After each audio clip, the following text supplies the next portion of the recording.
Clubecast, onde empreendedores ouvem empreendedores. Mais um episódio do Clubecast, o podcast institucional do Clube Empreendedor Brasil. Esse é o espaço que a gente dedica a convidar empreendedores de sucesso de infinitas áreas. A gente já recebeu médico, enfermeiro, estagiário, até estagiário que está começando de fato a empreender com uma área que ainda está começando ali, né, muito embrionário. E hoje a gente vai falar um pouquinho sobre como a mentalidade do empreendedorismo invadiu os escritórios de advocacia. O meu discurso é diretamente para você que está assistindo esse podcast. A gente convidou hoje um advogado que de estagiário se tornou um líder de mais de 1.000 colaboradores, com um escritório que tem mais de 16 anos de atividade e que conecta clientes de todo o Brasil, com uma mentalidade totalmente disruptiva, moderna, trazendo a modernidade do direito tributário do consumidor para um mercado que é muito volátil, né, se tratando de Brasil como a gente conhece. Hoje a gente vai conversar com Bruno Durão, ele que tem um escritório próprio e que teve um movimento muito inverso do que muitos outros escritórios de advocacia vivenciaram no momento da pandemia, no contexto pandêmico, ali de 2019, né, 2020 até 2022. E a gente vai conversar um pouco como a mentalidade empreendedora transforma qualquer carreira e pode construir a sua a partir dessa mudança de mindset. Seja muito bem-vindo, Bruno Durão, ao nosso podcast de hoje. Muito obrigado pelo convite, é um prazer estar aqui. A gente traz, a gente já trouxe aqui, né? A gente traz profissionais de todas as áreas e a gente sempre bate na tecla de como a mentalidade empreendedora da própria carreira pode mudar de fato o impacto em que você tem no mercado tão competitivo. Quando a gente fala de direito, isso é muito mais incidente, né? Porque são muitos advogados de muitas áreas diferentes e que a importância dessa mudança do empreendedorismo mesmo muda a forma em que você cria ou até abre o seu próprio negócio, o seu próprio escritório. Para você, Bruno, como é que foi a verdadeira virada de chave para você se enxergar, para além de um advogado, um gestor do próprio escritório? Foi quando todo advogado começa, né, advogando para a família, para amigos, para todos que estão ali ao redor. Uhum. Então, você vai crescendo, vai verificando algum nicho que você mais se identifica. Então, eu me identifiquei muito em fazer defesas de pessoas que estavam com busca e apreensão de veículos, estava para poder perder o seu veículo para financeiro, porque estavam devendo. Então, eu gostava de ajudar essas pessoas. Então, comecei nesse nicho, me apaixonei por esse nicho. Só que, na época, não tinha muitos processos ainda. Então, depois, eu acho que uma virada que deu assim na minha vida foi na época do Lula, que o Lula ganhou a eleição e deu crédito para todos para poder comprar automóveis. Então, a maioria da população brasileira comprou, financiou seu veículo, era prestações que dava para poder pagar, o pessoal até pegava o valor de empréstimo maior do que poderia pagar, e logo depois de 1 ano a 2 anos mais ou menos, começou um boom dessas ações, de ter que fazer defesa dessas ações.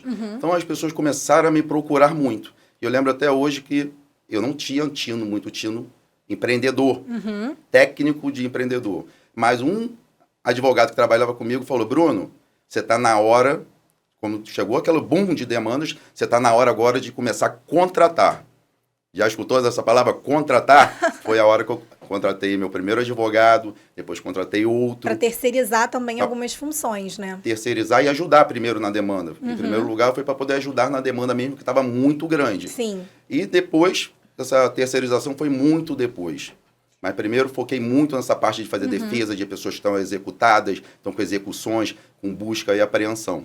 Você, então, deu um boom nesse começo, momento. você viu uma inflexão de mercado, de fato, que foi esse boom depois do governo Lula, que as pessoas tiveram mais possibilidade, ali, mais acesso de poder aquisitivo para comprar uma parcela ou outra, ali, dividir, né, e conseguir ter o próprio automóvel. Você viu ali um mercado em ascensão e viu essa possibilidade de você começar a criar um negócio com seu nome, tendo advogados, uma equipe trabalhando para você. Correto. Em primeiro lugar, surgiu também, de onde veio essa demanda, né? Surgiu eu mesmo, acabei de me formar advogado, estava nesse boom de empréstimo de financiamento de veículos, e eu fui comprar uma Palio. Chegou lá, o vendedor falou: poxa, você acabou de se formar, você é um advogado, você não merece uma Palio, você merece um Vectra. Top já de linha. Já trabalhou teu imaginativo. Aí o vendedor colocou aquilo ali na minha cabeça e eu me apaixonei pelo carro. Então, peguei um veículo com o dobro da prestação que eu poderia pagar. Então, eu mesmo, depois de uns 9 meses, não consegui pagar o carro. E o banco entrou com ação de busca e apreensão contra mim. Foi a hora que eu tive que estudar sobre aquele assunto ali, correr atrás para poder fazer a defesa do meu veículo. E graças a Deus consegui fazer a defesa, o processo demorou 1 ano e meio mais ou menos, mas ele devia 60 mil reais, a dívida era de 60 mil reais, eu consegui quitar por 20 mil reais, então um desconto bem expressivo. Foi a hora que eu me apaixonei ali. Você foi meio que um case da sua própria atuação de mercado, né, Bruno? Aí. Quando você falou, agora, por exemplo, que você viu uma área dentro do direito que você se especializou ali, que brilhou os seus olhos em relação ao direito do consumidor, né?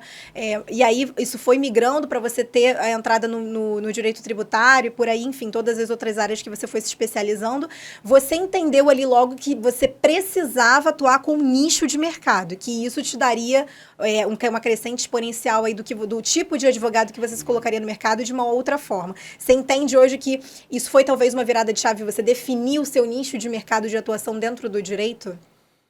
Foi de forma muito automática nessa seleção da área que eu ia trabalhar, mas hoje em dia, eu gosto muito de ler, né? Já li mais de 300 livros, muito sobre empreendedorismo, muito sobre autoajuda. Então, hoje em dia, eu vejo que é o certo, é você nichar mesmo o mercado para que você seja bom naquilo dali que você faz, para você conseguir cada vez mais clientes. Então, as pessoas começam a te procurar porque você é bom, especialista naquele assunto ali.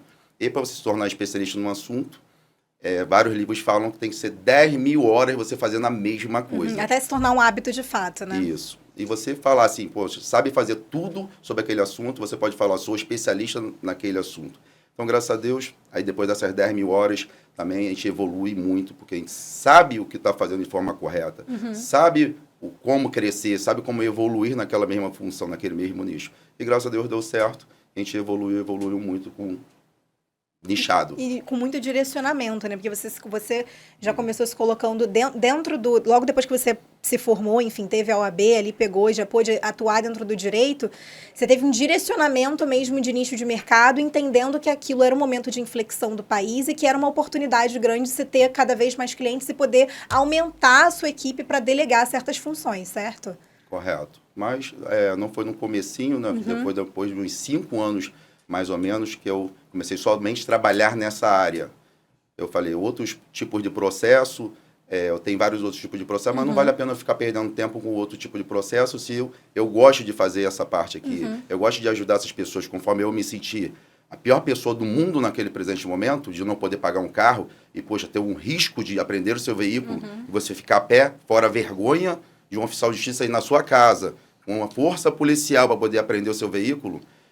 Eu me vi, aí eu sempre me coloco agora no lugar do cliente. Então, quando eu ajudo o cliente, quando eu faço a defesa dele, poxa, a gente consegue um acordo para poder livrar ele desse problema, eu fico feliz também. Então, eu acho que o empreendedorismo é isso. Você ganhar dinheiro, eu acho que é uma consequência de um bom trabalho que você faz, de você ajudar de coração as pessoas. Então, eu sempre falo da minha empresa. Em primeiro lugar, você tem que ter de coração, querer ajudar as pessoas. Mas então, tem um propósito, né? Ajuda, e como consequência também, todo mundo tem que pagar a conta, tem que receber também dinheiro. Então, o empreendedorismo, eu acho que uma coisa ajuda a outra. Você ter um bom coração querendo ajudar e também ganhar dinheiro também, que é uma coisa muito digna também.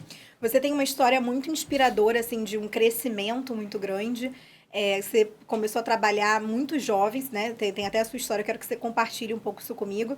E quais lições, assim, que você tirou dessas primeiras experiências, ainda muito adolescente, que você carrega hoje para dentro do mundo da advocacia? Como é que começou, de fato, a sua relação com o trabalho, não com o direito em si, mas com o trabalho da mão de obra ali?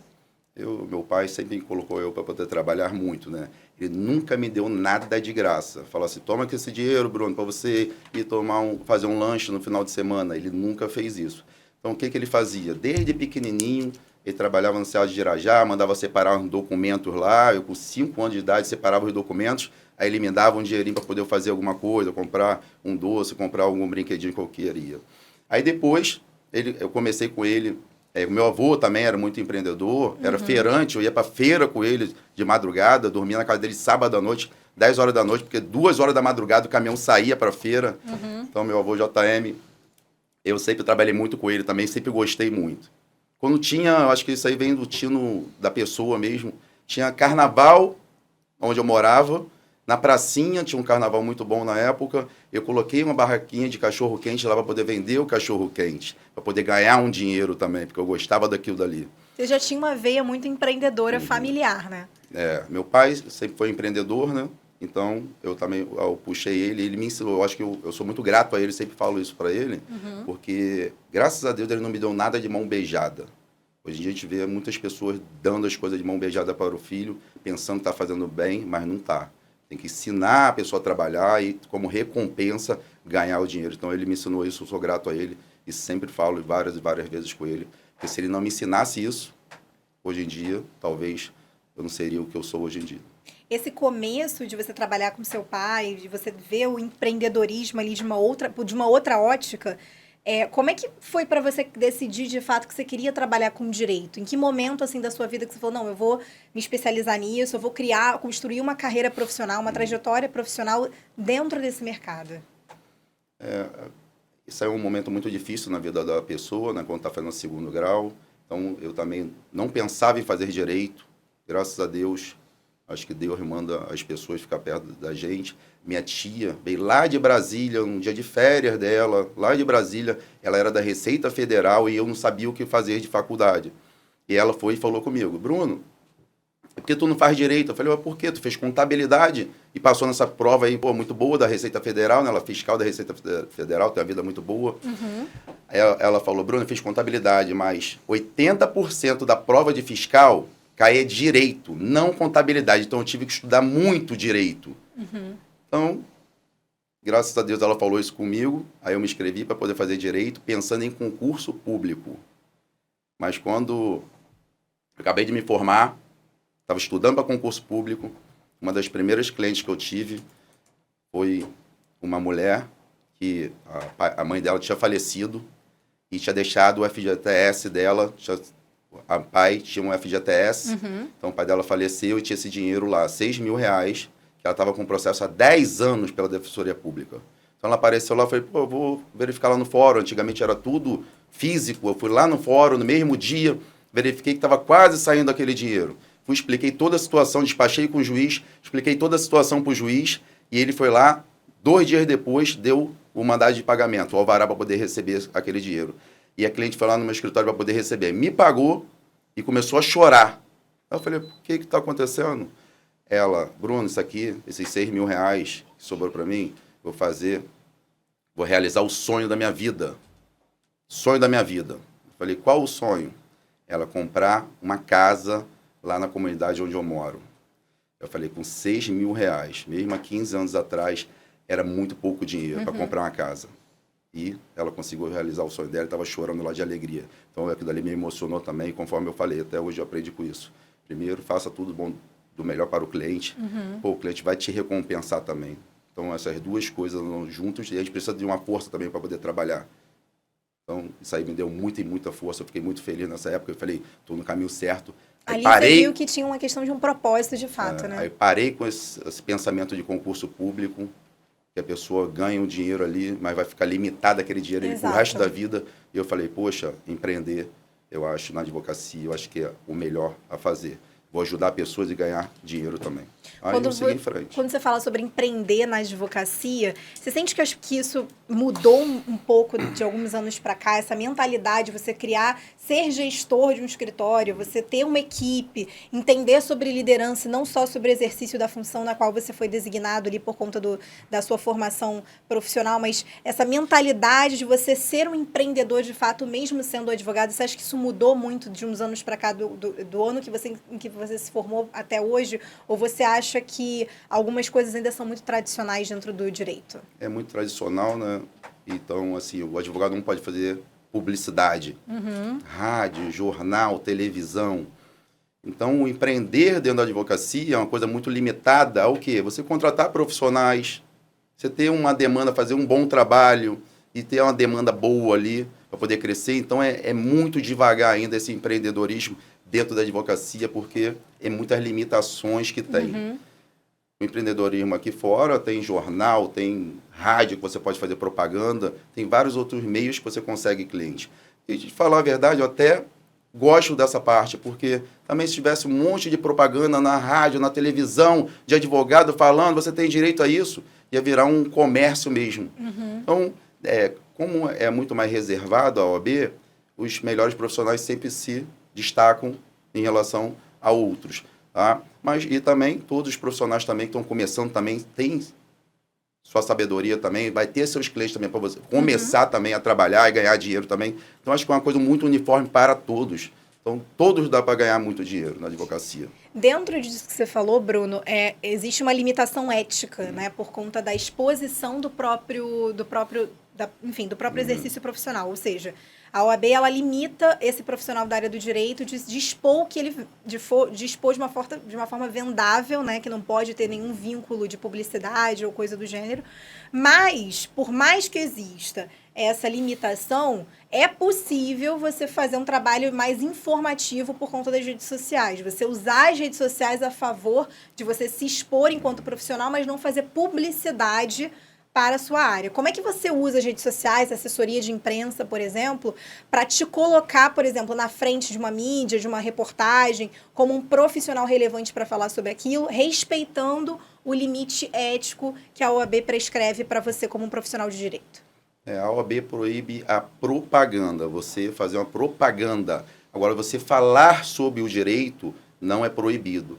Então, é o que eu falei, você querendo ajudar as pessoas de coração, de forma gratuita. A verdade é essa, você pode dar informação de forma gratuita para a população, através do seu Instagram, através de um canal aqui de podcast, de uma televisão, de forma gratuita, querendo ajudar aquelas pessoas, para poder fortalecer a advocacia toda, não você pessoalmente. Então, se você for egoísta, pensar só em você, você vai querer cliente só para você? Não. Existe cliente para todos aqui.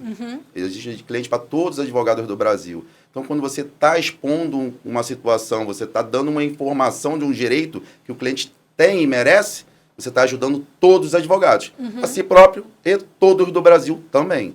Então, acho que vale muito a pena isso.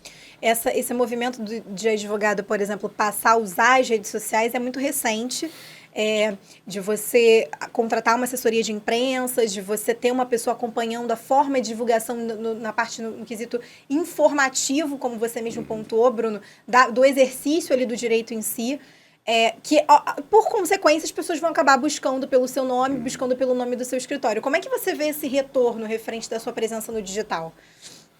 O retorno quanto mais você está exposto à mídia, com certeza você vira uma autoridade sobre aquele assunto ali. Então, com certeza é muito bom. Quando revistas procuram a gente, podcast procura a gente, com certeza a gente puder esclarecer, conforme esse tema aqui, empreendedorismo para advocacia, eu acho que vai ajudar muitos empreendedores, muitos advogados que estão começando agora também, para poder eu contar um pouquinho da minha história, como que eu evoluí, como que eu não evoluí, para poder ela também fazer igual. Então, com certeza, é muito benéfico também você ser reconhecido também por esses canais. De você estar presente nessa diversificação de canais, né, de fato. Perfeito. Quando a gente fala sobre do seu escritório em si, Bruno, como é que foi para você consolidar um escritório hoje que tem mais de 1.000 colaboradores, assim, num nível que não se restringe somente a um espaço físico, né, um espaço presencial, mas por conta de videoconferência, vocês conseguem ter clientes em todo o Brasil e ter um corpo de funcionários de mais de 1.000 funcionários, assim, de colaboradores. Como é que foi esse processo para consolidar o escritório hoje no nome que ele tem no mercado? Eu sou apaixonado por pessoas também. Então, eu sei que desses advogados que eu comecei a contratar, as pessoas que começaram comigo, eu evoluí, eu me dei bem na vida. E essas pessoas, eu sempre prometi para elas que elas vão ser muito melhor do que eu, no mesmo período de advocacia que eu tenho. Então, uma pessoa com 5 anos estava num patamar, elas têm que estar no patamar melhor do que a mim. Então, hoje em dia, eu trabalho, com certeza também, para poder eu evoluir, mas com mais intuito de evoluir as pessoas que estão comigo ali. E 1.000 colaboradores que eu tenho, porque eu sempre desenhei minha empresa conforme fosse eu começando a trabalhar no primeiro dia, no day one, de trabalho de CLT mesmo. Então, eu queria ganhar uma porcentagem maior se eu fizesse um trabalho melhor, com certeza. Eu queria evoluir no meu cargo se eu fizesse a diferença para as pessoas que estão ali, faturasse mais para a empresa, com certeza. Então, na minha empresa, todo mundo evolui. Eu poderia virar sócio de uma empresa, eu ia querer virar sócio de uma empresa se eu fizesse muito, muito, muito mesmo pela empresa, trabalhasse vários e vários anos. Então, hoje em dia, todos podem ser meu sócio também. Você trabalha essa mentalidade nesses advogados que têm essa mentalidade empreendedora também, de criar uma sociedade, por exemplo, com você, ou alcançar esse nível, ou seja, aquela cultura de PDI, né? Plano de desenvolvimento individual dentro da empresa de todos os seus colaboradores. Você trabalha essa mentalidade desde o primeiro dia em que ele integra o time de funcionários da sua empresa hoje.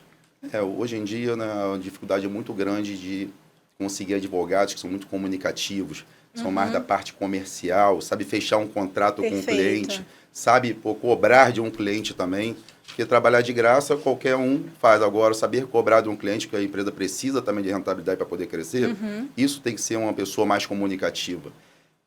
Então, a gente seleciona já essas pessoas, os advogados, para trabalhar com a gente, né? Com esse perfil. Poder a gente ter bastante pessoas comunicativas, querem crescer, querem agregar valor para o cliente, mas também receber também por isso. Então, ajudar o cliente e evoluir também. Então, acho que por isso todo mundo evolui dentro da minha empresa. Evoluir junto à empresa, né? Essa mentalidade de vestir a camisa, que é o mais importante, que eu acho que dentro do direito, e quando você trabalha muito de forma com a mentalidade muito individualista, independente, você acha que você está a parte de. Então, quando você se sente parte do todo, você trabalha vestindo a camisa, você trabalha esse ideal dentro dos seus colaboradores. Todo mundo quer crescer também, quer evoluir. Então, eles não são empreendedores, mas a gente faz o intraempreendedorismo. Perfeito. Dentro da própria empresa, eles são empreendedores ali. Perfeito. E o que acontece com ele? Eles não têm risco nenhum de quebrar. Eles têm um salário dele no final do mês, se dá tudo errado ainda. Então, e podem crescer, podem virar meu sócio, podem ganhar o mundo. Então, eu acho que todo mundo gosta muito da empresa onde a gente trabalha, por essa motivação que a gente tem de todo mundo crescer mesmo. E lá eu obrigo a todo mundo, a todos os gestores, você tem que fazer a pessoa de baixo crescer também. Perfeito. Eu falo que o mundo é igual um elástico, né? Lá as pessoas são igual um elástico. Você é aqui em cima, você cresceu, você tem que puxar a pessoa abaixo. Você crescer, você é obrigado a puxar pessoas abaixo de você para crescer também. Perfeito. Porque se você foi ajudado, você tem que ajudar as pessoas também. Então, isso dá muito certo. É o tal do ganha-ganha, né? Quais são as principais habilidades que você sente que hoje um advogado em formação, assim, está prestes a tirar a OAB? Pensa, obviamente, já trabalha ali no final da faculdade, você tem que trabalhar para um escritório certinho e tudo. Você já está trabalhando ativamente para algum escritório em si, mas você quer criar um próprio negócio, você quer criar o seu próprio escritório, você quer ser mais independente, ter uma autoridade certa ali, criar uma sociedade com outro advogado e criar a sua própria gestão do seu modelo, da forma como você acredita que consiga trabalhar melhor e ser melhor explorado ali dentro, do que você trabalhar para uma outra empresa, né? No caso, você ser advogado de um escritório em si, mas você criar o seu é completamente diferente. Então, quais são as habilidades que você acha que todo advogado que está saindo ali da faculdade, já está se formando, pegando a certificação do AB, precisa desenvolver para além do exercício do front ali da advocacia em si?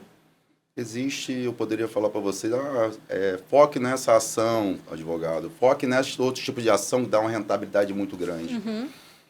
Mas eu acho que você deveria fazer igual a mim, né? Começa fazendo tudo de forma genérica.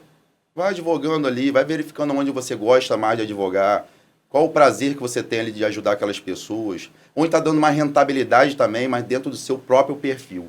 Pode ter uma certeza que você vai se identificar com uma ação dessa e você vai focar, vai ser especialista naquele assunto e vai ganhar muito e muito dinheiro também como consequência. Mas foque, em primeiro lugar, e fazer o bem para o seu cliente.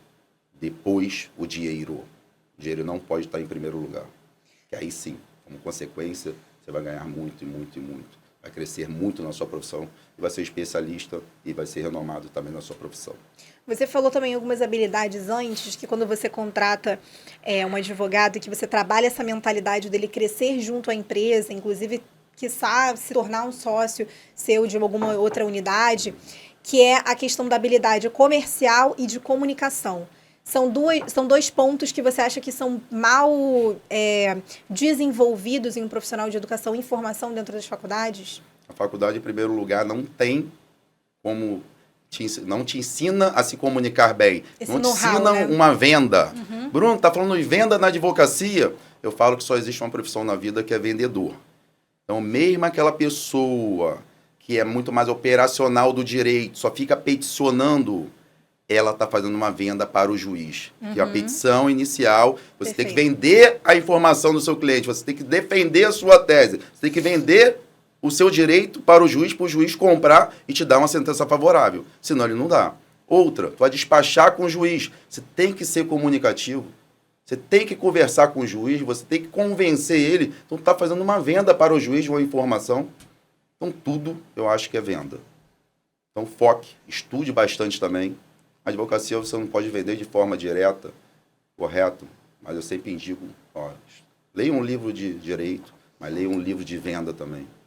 Porque você aprende muito ali se comunicar, como a outra pessoa pensa, como você saber convencer uma pessoa. Isso eu acho que é extrema importância para quem está começando aí. Hoje, o escritório está presente, além do Rio, em quais estados? São tantos que eu nem sei todos direito, mas eu tenho certeza. Bahia, Paraná, Rio Grande do Sul, Natal, São Paulo, me ajuda aí, Espírito Santo, Minas Gerais, Curitiba, Goiás e vai amanhã, eu estava vindo para cá, um gerente meu já pediu para poder comprar a passagem dele, ele vai amanhã lá para Pernambuco. Como é que escalonou, assim, de ter expandido para outros estados? Como é que foi gerada essa expansão aos poucos, mas quando é que foi que você abriu a primeira unidade do escritório em outros estados e como é que isso foi escalonando de uma maneira em que você sentiu que você tinha como alcançar quase que o Brasil inteiro com o seu trabalho? Os clientes me veem, ligam para mim, falam comigo muito, mas às vezes eu ficava muito desconfiada porque pela internet de fechar um contrato. Perfeito. E aqui também no Rio de Janeiro, a gente já está com 2.800 metros quadrados no nosso escritório. Está gigantesco, a dificuldade danada de conseguir espaços grandes. Então a gente aliou uma coisa com a outra e para poder estar mais perto também do cliente. Às vezes o cliente quer falar pessoalmente, quer olhar olho no olho, quer saber o andamento processual, ele quer falar com o advogado ali. Ele não quer ficar falando de vídeo com a outra pessoa. Então a gente escolheu os estados que a gente mais tem clientes, para poder estar mais perto desses clientes, fazer tudo do bom, do melhor para esses clientes.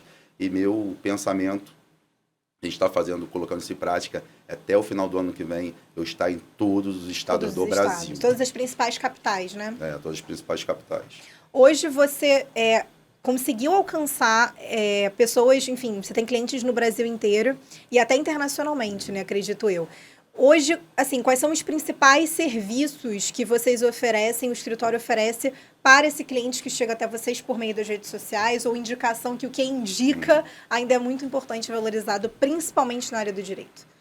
Esse ramo que eu sempre trabalhei, né, de fazer defesa de busca e apreensão, defesa de execuções e também a parte tributária. Hoje a pessoa que ela entra em contato com vocês, por exemplo, elas têm quais são os principais assim, serviços que vocês vêm atendendo? A gente atende também muito a parte também tributária hoje em dia, porque tributo no Brasil é uma coisa muito complicada. Então, muitas pessoas também ficam devendo tributo.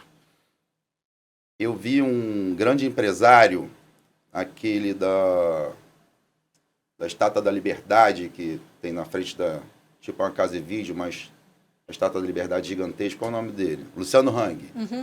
Ele falou uma coisa. Primeiro empréstimo de qualquer empreendedor, que perguntaram para ele, vem cá, você já ficou devendo também impostos.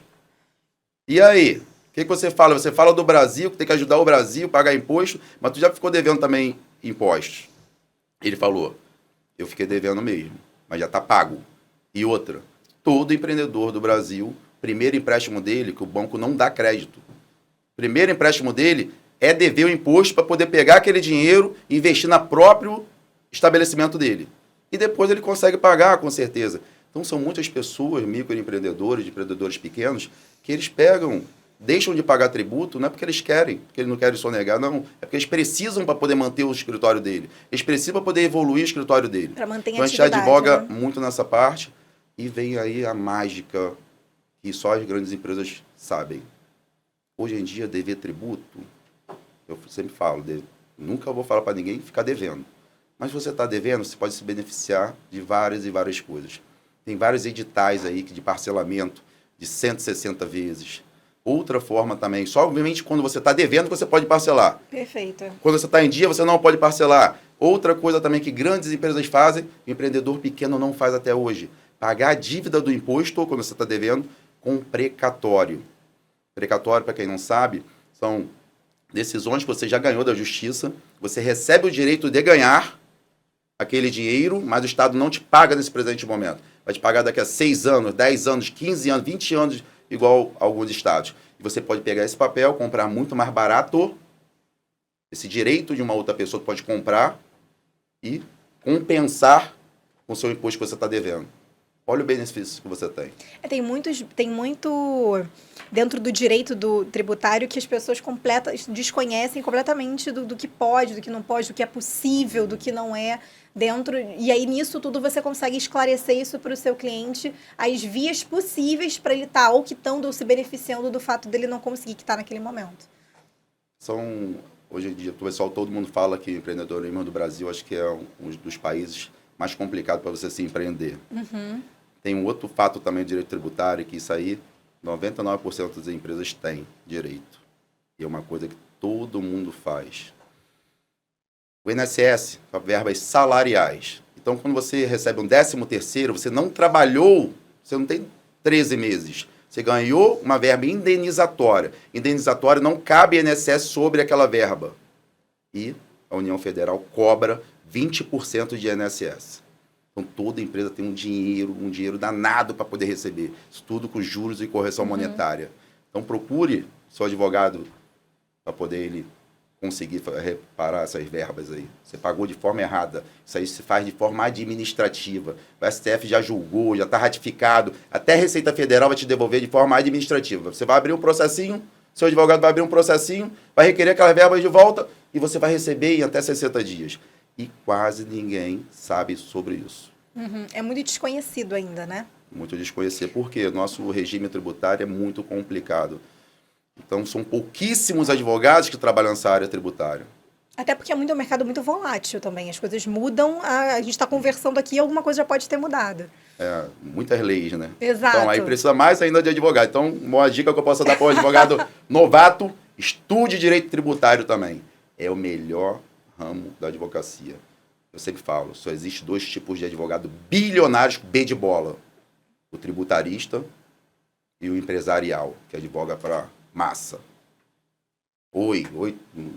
Mais de 200 mil processos. E o advogado tributarista também pode chegar nesse nível também, de bilhão. Você falou uma frase que as pessoas têm muito estigma de que é muito difícil empreender no Brasil por conta da questão tributária. Na sua visão, quais são os principais entraves assim, que impedem um avanço e uma modernização da tributação no Brasil hoje? Como é que você vê esse mercado? Como você mesmo disse, é um mercado que os advogados precisam, inclusive, se especializar se eles querem ganhar dinheiro, até porque tem muito caso em questão de modernização tributária que precisa-se de profissionais capacitados na linha de frente ali. Mas, na sua visão, quais são os principais entraves que dificultam o Brasil a chegar num lugar, numa posição de modernização tributária? Acabou de ter uma nova reforma tributária, né? Eu estava lá no Fórum de Lisboa também, então estava sendo discutido muito isso. Nem lançaram. Vai começar algumas obrigações acessórias ano que vem ainda. E ninguém sabe quem vai julgar. Foi feito um código ao qual o município brigou pelos tributos dele, o Estado brigou pelos tributos dele, a União Federal brigou pelos tributos deles. Então, unificaram para poder cobrar o tributo de uma forma mais simplificada. Mas sabe o que o pessoal chegou na conclusão lá no Fórum de Lisboa? Que vai ter mais processos judiciais por causa dessa falta de organização deles de implementar esse código do que hoje em dia, que está já uma bagunça gigantesca. São muitas e muitas leis. Mas a dificuldade das empresas e vai para um município pequeno, às vezes ele não coloca uma empresa no município pequeno, porque é uma lei específica muito diferente de qualquer outra lei. Exato. Então tem que ter um corpo jurídico gigantesco para poder você verificar cada município ali a sua lei. Eu acho que a gente tem mais do que 5 mil municípios no Brasil. É muito difícil. E o que era complicado, outra conclusão que chegaram também fora de Lisboa, o que era complicado vai ficar mais complicado ainda. Hoje em dia não tem nem quem vai julgar. Hoje em dia, se for um tributo municipal ou estadual, você vai ter que entrar com processo na vara aqui estadual. Federal, tributos federais, que são separados na Justiça Federal. E agora? Que é junto. Estadual e o da União Federal. Quem vai julgar? Ninguém nem sabe até hoje. Isso que você pontuou é uma das questões mais problemáticas, assim, que mostra que a questão tributária no Brasil é muito ineficiente, existe muito desconhecimento sobre esse tema e que estamos longe de uma reforma estrutural organizada, como você mesmo pontuou. Você estava ao lado de outros advogados brasileiros no Fórum de Lisboa que discutiam, né, e dividiam opiniões também sobre a modernização tributária, sobre o protagonismo ou não do Brasil no cenário europeu, de como que está essa posição do Brasil referente aos outros países europeus que estão já num outro momento, em uma outra realidade. A tributação na era digital, como é que a inteligência artificial está entrando nos esquemas ali do direito em si. No seu ponto de vista, há uma vontade política suficiente para enfrentar esse tema? Ou ainda a gente está muito longe de uma estrutura organizada? Existe vontade política, mas em paralelo, como que está essa vontade também de estruturar uma questão que está desorganizada quando se trata de tributação no Brasil? Vontade política existe. Lá no Fórum de Lisboa estava o alto escalão do executivo, do judiciário, do legislativo, todos debatendo, querendo o bem mesmo do Brasil, querendo evoluir, verificando os problemas que tem na legislação, na inteligência artificial, para poder evoluir o Brasil. Então, eu fiquei muito feliz. Perfeito. No primeiro Existe fórum movimento para isso, então, né, Bruno? Muitas pessoas boas querendo ajudar o Brasil. Mas essa falta de organização, essa falta de, talvez, de planejamento desse novo código, as pessoas chegaram numa outra conclusão também. Olha a conclusão que eles chegaram. Que vai ter que ter uma novo processo. Não, dá um corte agora que agora me confundi. Peraí, 36 e 48. Deixa eu até anotar aqui, calma aí.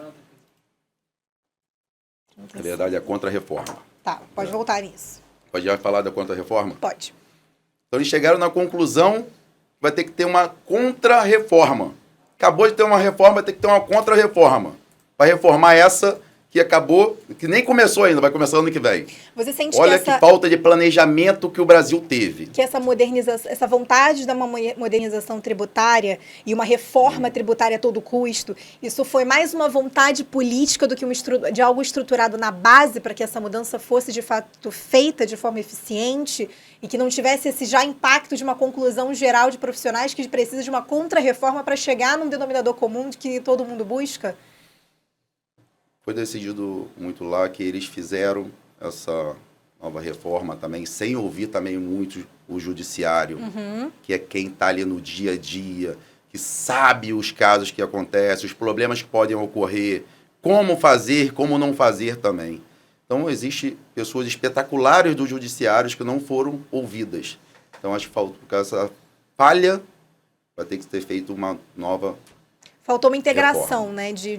Acho que de áreas, da questão do judiciário em si, mas também da questão não só do direito tributário, mas de ouvir profissionais que entendem sobre o assunto. Você acha que não houve uma consulta pública do que deveria ter sido feito, e isso foi muito discutido nesse fórum de Lisboa? No Congresso, né, e no Senado, as pessoas eles são políticos, não são... Tem formação jurídica, a maioria não tem formação jurídica. Perfeito. Então, eles estavam vendo muito, cada um puxando a sardinha para o seu lado. Um queria mais impostos para o município, porque ele talvez ele tenha a base ali que é do município dele, outros queriam para o Estado, outros queriam para a União Federal. Então, eles fizeram, tinham que votar, chegaram na conclusão, mas não teve tempo para maturar essa ideia. Então, teria que ter muito mais comissões do judiciário. Perfeito. Pessoas excelentes do ministro do STJ, ministro do STF, eles sabem como fazer. E muitos não foram ouvidos. Então, acho que esse foi o problema principal. Muito se fala sobre modernização tributária no ponto de vista de aumentar uma eficiência da Receita Federal, né? De tornar as coisas mais digitais, tecnológicas, com maior segurança digital, que é algo que muito se fala também sobre o quanto os nossos dados estão seguros ou não no meio digital. Muito se falou sobre implementação de inteligência artificial para otimizar alguns processos, equilibrar, né, a questão da inovação e da responsabilidade fiscal. No seu ponto de vista, você acha que isso é uma possibilidade de reduzir a evasão fiscal no Brasil, implementando mais tecnologia nos processos que são muito operacionais e tradicionais? Como é que você vê essa questão? A gente precisa da inteligência artificial, porque o trabalho operacional, eu acho que vai diminuir muito. Mas o trabalho humano, do intelecto do ser humano, isso nunca vai ser substituído. Então, a inteligência artificial, se fizer uma inteligência artificial muito boa, para poder diminuir deixar de pagar impostos das pessoas, eu acho que o Brasil vai ganhar com isso. Todo mundo vai ganhar com isso. Porque todo mundo pagando um pouquinho de impostos, o Brasil vai ter o seu dinheiro para poder investir, tá? Subir, e todo mundo vai se beneficiar, porque não vai ter que precisar botar altas cargas tributárias nas pessoas mais humildes. Quando a gente fala sobre altas cargas tributárias em pessoas com menos condição, condição monetária, hoje no país a gente vive uma realidade de desigualdade social muito grande. Uma pergunta que eu te faço, Bruno, é como que você acha que a gente consegue garantir uma modernização tributária, mas que também traga uma justiça social, evitando que essa carga continue recaindo sobre os que menos têm dentro da sociedade. Isso foi conversado nesse fórum que você esteve presente? Chama-se a concentração dos impostos. Exato. Então, eles estão querendo também colocar mais impostos para as empresas que têm muito mais dinheiro. Exato. Ao qual eu não concordo com essa visão, porque já tem uma alta carga tributária. Uma empresa do lucro real, ela tributa 30 e poucos % já do lucro dela. Ela trabalha, o governo é sócio dela, sem fazer quase nada para deixar ela ganhar dinheiro. Porque existe muita polêmica sobre essa taxação dos bilionários, né? Taxação de empresas bilionárias. Você acha que esse movimento não é a melhor opção, você diria? Não é a melhor opção, porque o bilionário, no Brasil, pessoas gostam muito de falar mal dos bilionários, de quem tem dinheiro. Mas se você for parar para poder analisar essas pessoas que evoluíram o Brasil, elas pagaram impostos para poder chegar. Para a pessoa ter 1 bilhão, ela pagou quanto de imposto para poder chegar naquele patamar? É muito e muito dinheiro que ela ajudou o Brasil. Então, ela deu muito emprego também para várias pessoas. Então, eu acho que não é certo tributar as pessoas bilionárias. Eu acho que todo mundo tinha que ser tributado de forma mais eficaz, ao qual todos pagariam muito menos tributo, e aí sim, o Brasil iria evoluir, as pessoas iriam evoluir, conforme vários países da Europa, as pessoas têm impostos muito mais simples, eles pagam ali diretamente ali na nota fiscal, e os países evoluem muito. Os Estados Unidos também tem os impostos lá, 8% a 9%, que eles pagam na nota fiscal, e o país é a potência mundial que tem. Então, eu acho que ter mais eficácia nessa arrecadação, eu acho que vai diluir o imposto para todos, todo mundo vai se beneficiar. No ponto de vista do equilíbrio fiscal, entre a questão do equilíbrio entre a responsabilidade fiscal e a inovação, quando você estava nesse fórum, por exemplo, em Lisboa, você viu muitos outros advogados tributários de outros países, certo? Em que posição você diria que o Brasil ele se coloca hoje, né, no ponto de vista de modernização tributária? Você acha que a gente está muito atrás em que aspecto? Muito atrás na nossa falta de arrecadação. Okay. Lá quase não tem sonegação de impostos. Quase as pessoas não conseguem deixar de pagar, porque é tudo muito organizado. Então, falta essa organização no Brasil, para poder arrumar a casa, colocar todos para poder pagar os impostos. Poucos, devidamente. Mas na quantidade, então a gente vai diminuir a carga tributária do Brasil todo. Eu acho que a gente está muito atrasado nessa parte. E lá tinha muitos tributaristas da parte portuguesa. Então, com todos os problemas que acontecia, que a gente estava debatendo lá, eles até brincavam com a gente. Falaram que Deus acompanhe vocês desse novo Código Tributário do Brasil. É uma ironia que rir para não chorar, mas ok. Rir para não chorar.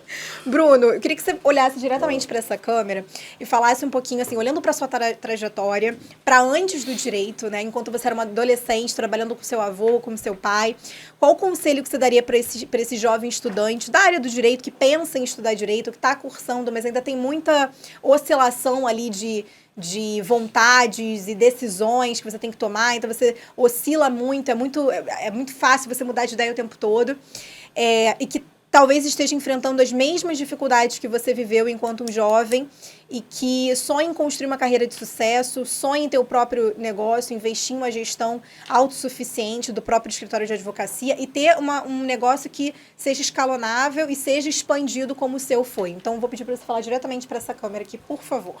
Para os novos advogados e empreendedores, faça o que você tem paixão em primeiro lugar.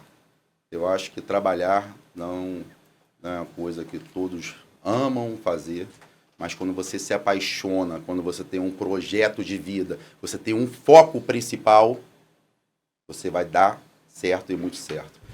Sobre esse foco, que as pessoas se perdem. E hoje em dia, nesse mundo digital, a informação está muito fácil. Então, você vê uma pessoa ganhando dinheiro ali, você vai para aquele caminho. Você vê outra ganhando dinheiro ali, você vai para outro caminho. Não. Queime sua ponte. Queimar a ponte. Teve um general chinês, teve a guerra, então ele foi enfrentar um batalhão muito maior do que o dele.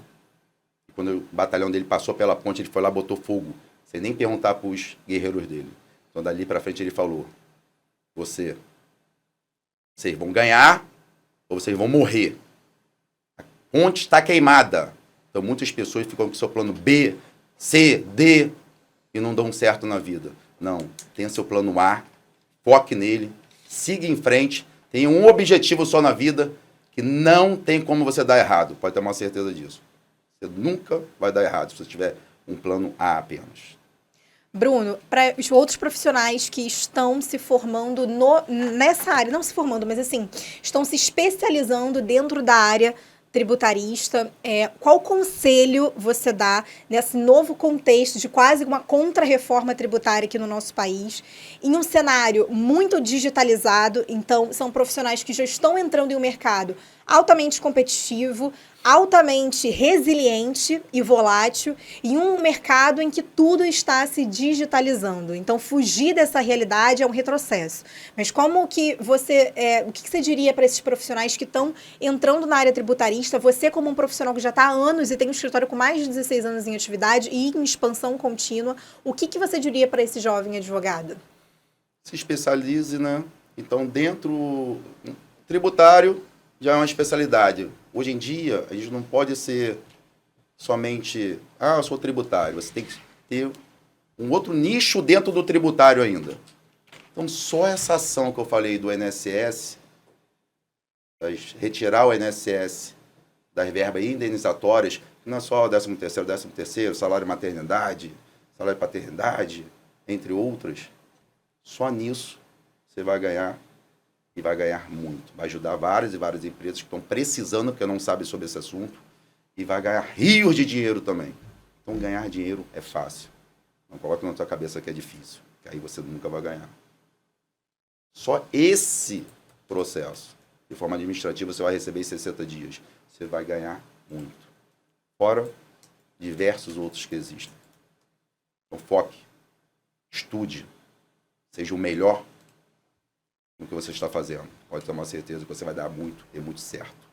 Bruno, muitíssimo obrigada por esse papo. Eu acho que você foi um profissional que a gente trouxe aqui, que mostrou, na verdade, como a mudança de mentalidade, para você adotar uma mentalidade empreendedora, independente da carreira profissional que você esteja seguindo, é uma visão estratégica a curto, a médio e a longo prazo, e que aproveitar a volatilidade, quanto for volátil está o mercado, enquanto as mudanças estão acontecendo, as inflexões de mercado, que essa é a verdadeira chave para você conseguir alcançar a sua meta e mudar a meta assim que possível. Então, você é um profissional que você mostrou que está sempre se atualizando, participando de fóruns que discutem a modernização, são o futuro, a digitalização, e que não tenta ser resistente à mudança, e que tem muitos profissionais e que ainda batem muito na tecla do tradicionalismo do direito. E a gente tenta quebrar esse estigma e essa mentalidade sempre com podcast, que o empreendedorismo, com o Clubecast, a gente mostra muito que o empreendedorismo ele vai para além do empreendedorismo de você ter uma empresa sua, independente do nicho, empreender, você ter uma veia empreendedora, independente da carreira profissional que você deseja seguir. Então, muitíssimo obrigada por esse papo, Bruno. Eu que fico muito feliz com o convite. Tá? Parabéns aí pelo podcast, pela sabedoria também que você tem, essa repórter espetacular que você é. Muito obrigada, Bruno. Olha, esse foi mais um Clubecast, podcast institucional do Clube Empreendedor Brasil. A gente sempre bate na tecla que a mentalidade empreendedora é o que está sendo um processo disruptivo na maneira em que as pessoas trabalham hoje. Você, independente de ter uma carreira CLT, ou trabalhar para uma empresa, ou ser um PJ, ou ser um advogado, médico, ou ser da área de finanças, um contador, você precisa ter uma mentalidade que muda a realidade do mercado que você está trabalhando. Entender uma inflexão de mercado, como o Bruno entendeu, é fazer com que você chegue a uma realidade como a dele, de ter o seu negócio em constante expansão, atingindo outros clientes em todo o Brasil. Então, a gente espera que essa história tenha te inspirado a mudar essa mentalidade em que você tem, às vezes, muito tradicionalista e que consiga alcançar a sua meta de mercado. Até o próximo episódio.